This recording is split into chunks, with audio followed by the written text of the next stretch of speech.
இயேசுநாதா வாரும் இயேசுநாதா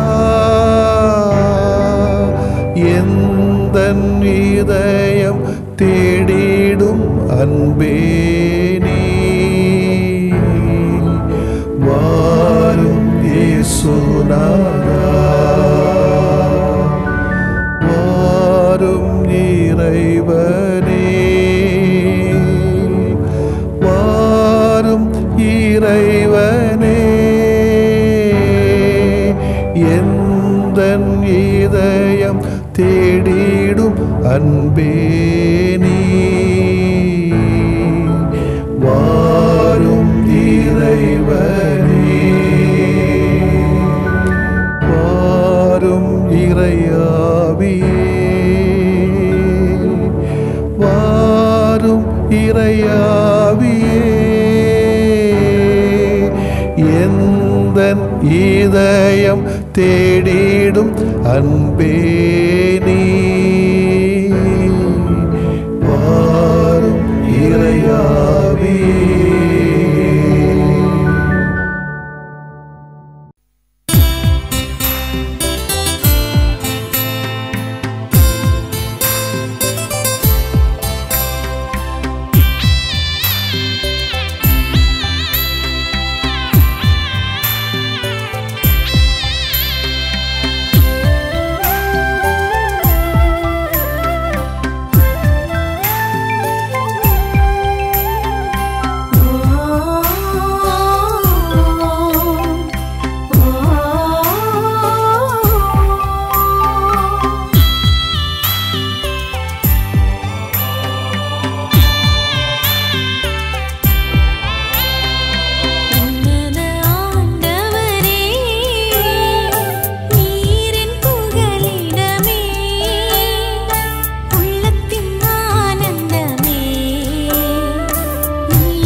லூக்கா எழுதிய நற்செய்தி அலகு 9 இறை சொற்றொடர்கள் 57 முதல் 62 வரையிலானவைகள். அக்காலத்தில் இயேசு சீடர்களோடு வழி நடந்தபோது ஒருவர் அவரை நோக்கி, நீர் எங்கே சென்றாலும் நானும் உம்மை பின்பற்றுவேன் என்றார். இயேசு அவரிடம், நரிகளுக்கு பதுங்கு குழிகளும் வானத்து பறவைகளுக்கு கூடுகளும் உண்டு, மானிட மகனுக்கோ தலை சாய்க்க கூட இடமில்லை என்றார். இயேசு மற்றொருவரை நோக்கி, என்னை பின்பற்றி வாரும் என்றார். அவர், முதலில் நான் போய் என் தந்தையை அடக்கம் செய்துவிட்டு வர அனுமதியும் என்றார். இயேசு அவரை பார்த்து, இறந்தோரை பற்றி கவலை வேண்டாம், அவர்கள் அடக்கம் செய்யப்படுவார்கள். நீர் போய் இறையாட்சியை பற்றி அறிவியும் என்றார். வேறொருவரும், ஐயா, உம்மை பின்பற்றுவேன், ஆயினும் முதலில் நான் போய் என் வீட்டில் உள்ளவர்களிடம் விடைபெற்று வர அனுமதியும் என்றார். இயேசு அவரை நோக்கி, கலப்பையில் கை வைத்தபின் திரும்பி பார்ப்பவர் எவரும் இறையாட்சிக்குட்பட தகுதி உள்ளவர் அல்ல என்றார். ஆண்டவரின் அருள்வாக்கு. இறைவா, உமக்கு நன்றி.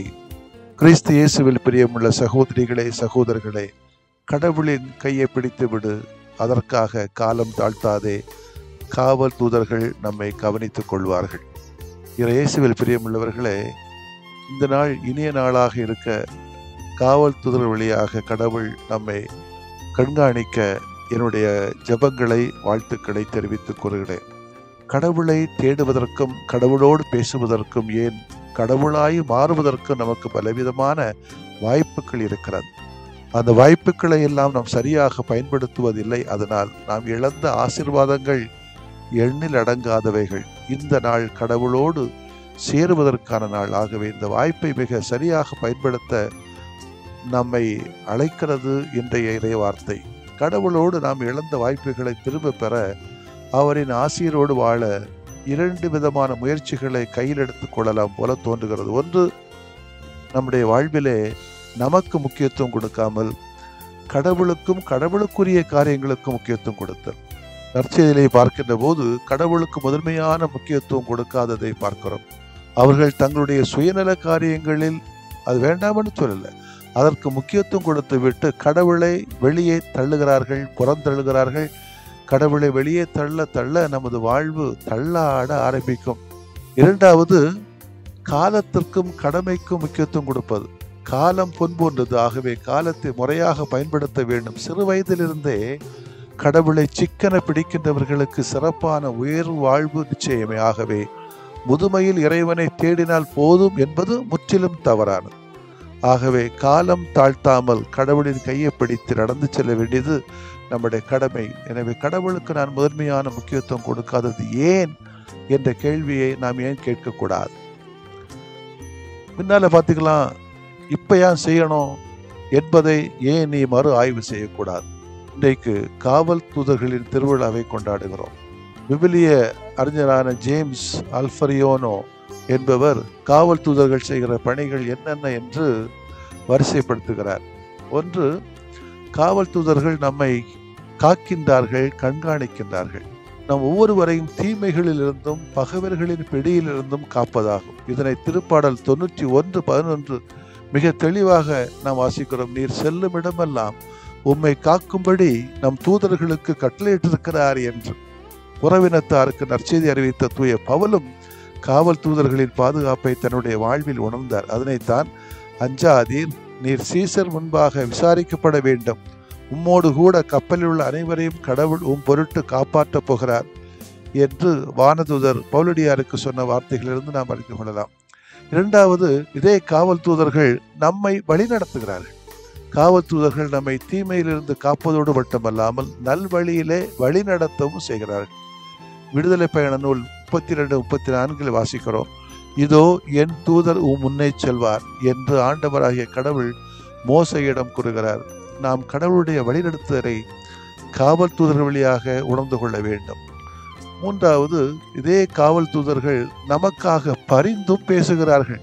காவல் தூதர்கள் நம்மை பாதுகாத்து வழிநடத்துவதோடு மட்டுமல்லாமல் நமக்காக பரிந்து பேசுகிறார்கள். எப்படி என்றால், வான தூதர்கள் இறைவன் திருமுன் எப்போதும் இருக்கிறார்கள், அதே நேரத்தில் நம்மோடும் உடன் இருக்கிறார்கள். ஆகவே நம்முடைய தேவைகளை அறிந்து அதனை இறைவன் திருமுன் எடுத்து சென்று அவரிடம் நமக்காக பரிந்து பேசுகின்றார்கள். யோபு புத்தகத்திலே யோபுவின் நண்பரான எலிகுவின் வார்த்தையான அதாவது குழியில் விழாமல் இவர்களை காப்பாற்றும் யோபு 33:24 முதல் 26 வரை காண்கலாம். இதிலிருந்து அறிந்து கொள்ளலாம். ஆகவே நம்மை வழிநடத்துகிற, பாதுகாக்கிற, பரிந்து பேசுகிற காவல் தூதர்கள் நம்மோடு இருக்கிறார்கள் என்ற உண்மையிலே நாம் இந்த காவல் தூதர்களுக்கு நன்றி கடன்பட்டவர்களாக நம்முடைய சிந்தனையும் சொல்லும் செயலும் இருக்க வேண்டும். இந்த நாளில் இந்த பாடத்தை நாம் கற்றுக்கொண்டால் நாமும் பிறருக்கு பரிந்து பேசுவதும், பிறரை வழிநடத்தவும், பிறரை காக்கவும் நமக்கு உரிமை, கடமை உண்டு என்பதை மறந்துவிடக்கூடாது. இந்த காவல் தூதர்களுக்காக கடவுளை போற்றுவோம், அவர்களை போற்றுவோம். இறைவன் நம் ஒவ்வொருவருக்கும் காவல் தூதரை தந்திருக்கிறார் என்றால் அதற்காக நாம் இறைவனுக்கு நன்றி செலுத்த வேண்டும். அதுவே நாம் செய்ய வேண்டிய மிக முக்கியமான காரியமாக இருக்கிறது. நாட்களிலே காவல் தூதர்களை நமக்கு தந்த இறைவனை போற்றுகிற நேரத்திலே நம்மை பாதுகாக்கிற மனிதர்களையும் போற்றுவோம், நமக்கு வழிகாட்டுகிற மனிதர்களையும் போற்றுவோம், நமக்காக சில நேரங்களிலே பரிந்து பேசுகிற மனிதர்களையும் நன்றியோடு நினைத்து பார்ப்போம். ஆமென். மன்றாடுவோமாக. இறைவா, கடவுள் ஆட்சி அறிவிப்பதிலே நாங்கள் இந்த காவல் தூதர்களின் வழிநடத்துதலை, பாதுகாப்பை, பராமரிப்பை புரிந்து கொண்டவர்களாக தாராள உள்ளத்தோடு செயல்படவும், எங்கள் மத்தியிலே வாழ்கின்றவர்களுக்கு நல்ல வழிநடத்துதலை, பராமரிப்பை, பாதுகாப்பை, பரிந்துரையை கொடுக்கக்கூடிய சூழலையும் எங்கள் மத்தியில் உருவாக்கியவர்களும் ஆண்டவரே. ஆமென். விரும்புகிறேன் நீயும் குணமாகு, அஞ்சாதே நான் என்றும் உன்னோடு. விரும்புகிறேன் நீயும் குணமாகு, அஞ்சாதே நான் என்றும் உன்னோடு.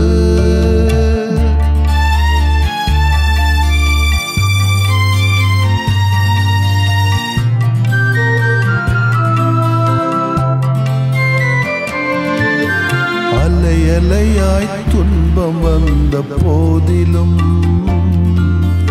அரவணைத்து காக்கும் எங்கள் அன்பு தெய்வமே. அலையலையாய் துன்பம் வந்த போதிலும் அரவணைத்து காக்கும் எங்கள் அன்பு தெய்வமே.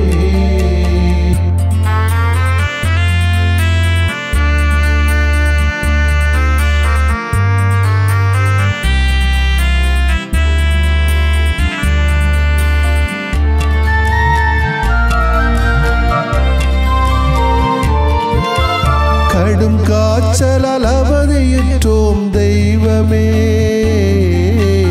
உடல் வலியால் நொந்து போனோம் தெய்வமே. கேட்கும் குரல் கேட்ட மக்கு நலம் தாருமே, கேட்கும் குரல் கேட்ட மக்கு நலம் தாருமே. அலையலையாய் துன்பம் வந்த போதிலும் அரவணைத்து காக்கும் எங்கள் அன்பு தெய்வமே.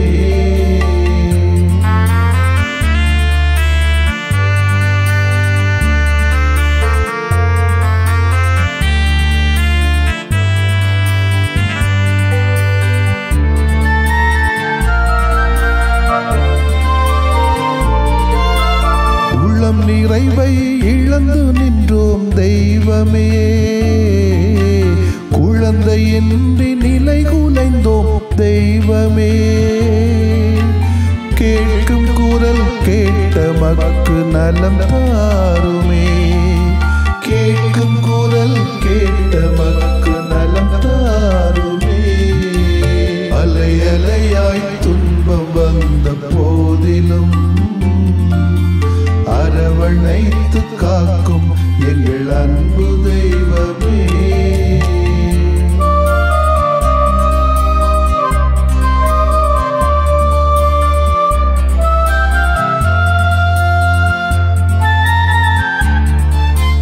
குடிபோதையில் பேதையானும் தெய்வமே, குடும்ப மகிழ்வை குலைத்து விட்டோம் தெய்வமே. கேட்கும் குரல் கேட்ட மக்கு நலம் தாருமே, கேட்கும் குரல் கேட்ட மக்கு நலம் தாருமே. அலையலையாய்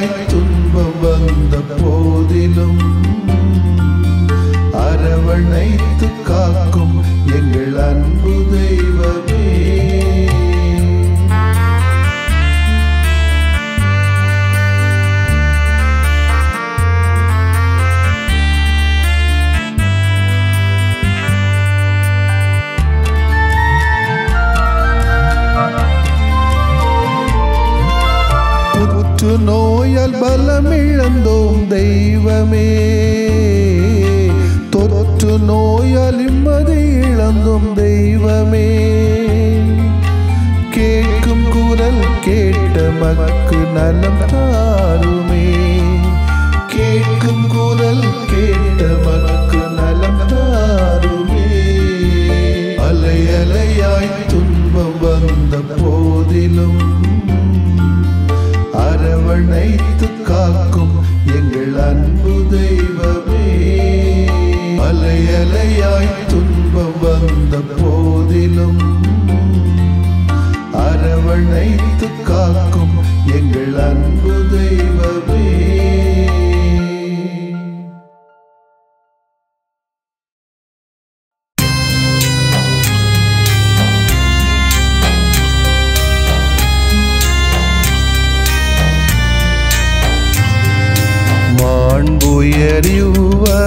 மாண்புயரிவருள்ளடையாளத்தை தாழ்ந்து பணிந்து ஆராதிப்போம்.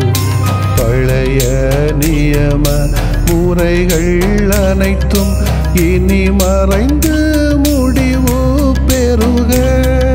புதிய நியம முறைகள் வருக.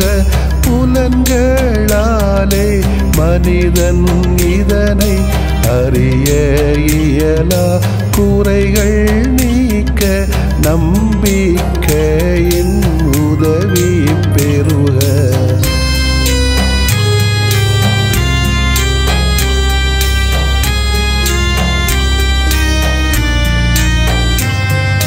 தந்தை அவர்க்கும் மகன் அவர்க்கும் புகழ்ச்சியோடு வெற்றியாக்கும்.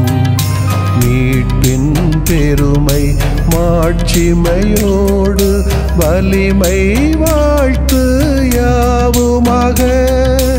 இருவரிடமாய் வருகின்றவராம் தூய ஆவியானவர்க்கும்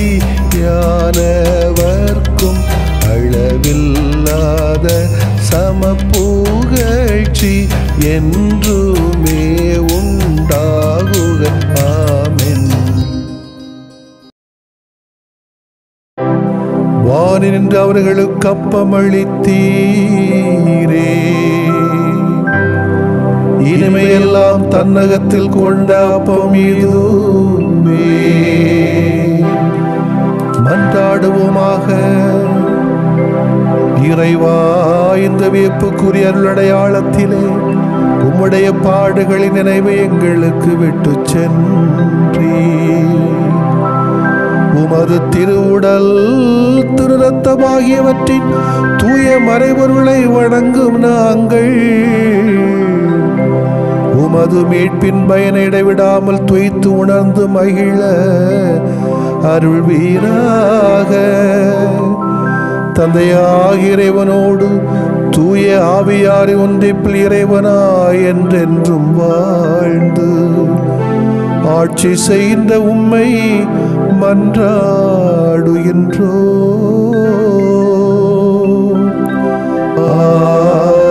ஆமென்.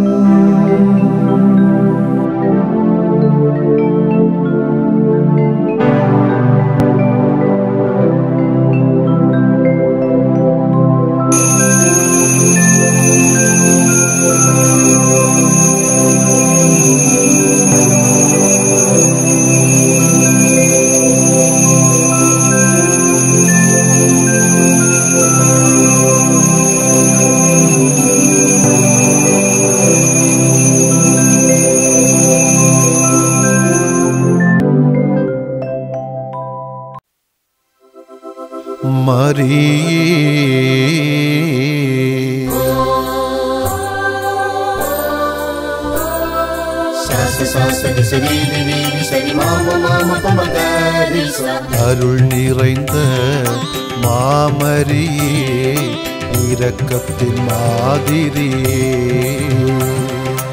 அபயம் நீ என்று ஓடிவர அடைக்கலமானவரே. வாழ்வில் ஒளிர்ந்த உயர் பண்பை நினைந்தோ உயிர் வாழும் காலம் அதை சுமந்தே வாழ்வோம். அருள் நிறைந்த மாமரியே, இரக்கத்தின் மாதிரியே, அபயம் நீ என்று ஓடிவர அடைக்கலமானவரே.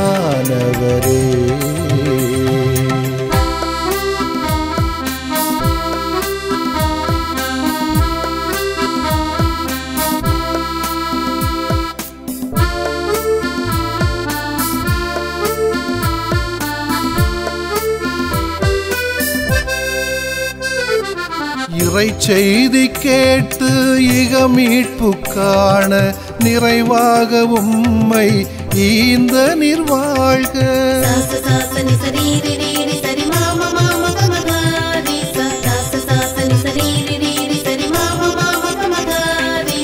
இறை செய்தி கேட்டு இக மீட்பு காண நிறைவாக உம்மை ஈந்த நிர்வாழ்க.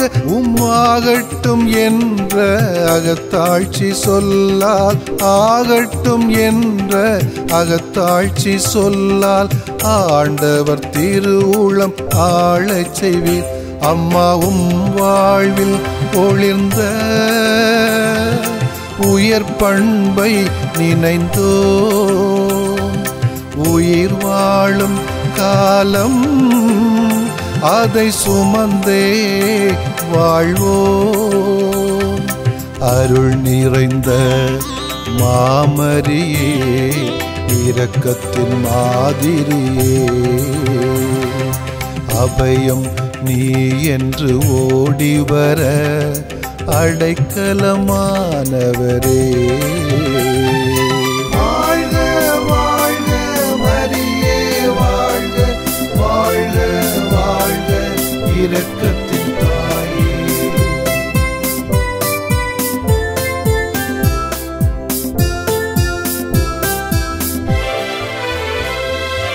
இறையாட்சி வேதம் இரக்கத்தின் நாதம், இதை வாழ்ந்த இயேசுவை ஈந்த நிர்வாழ்க.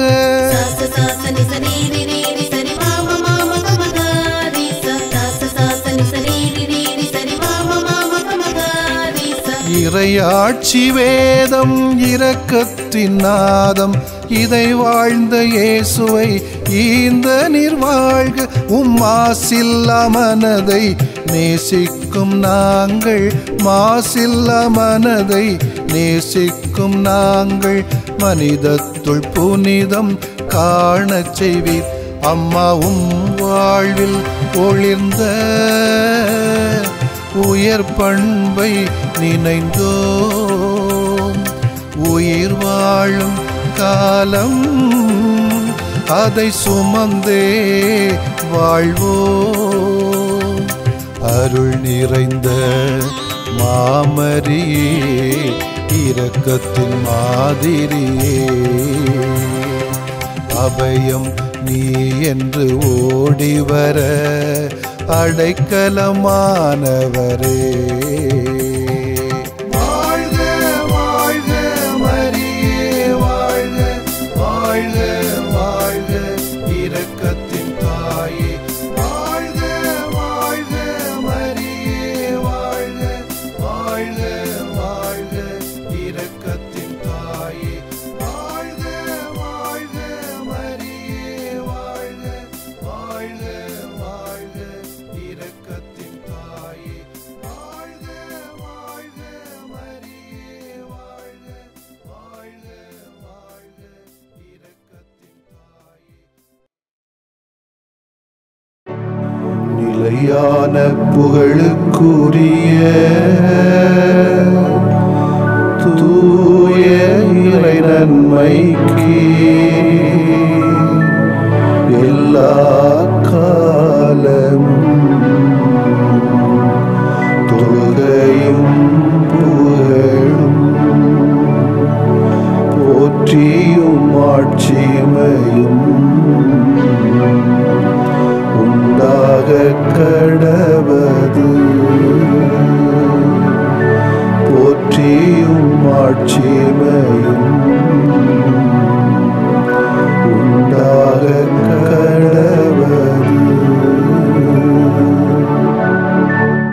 தந்தை, மகன், தூய ஆவியாரின் பெயராலே ஆமென்.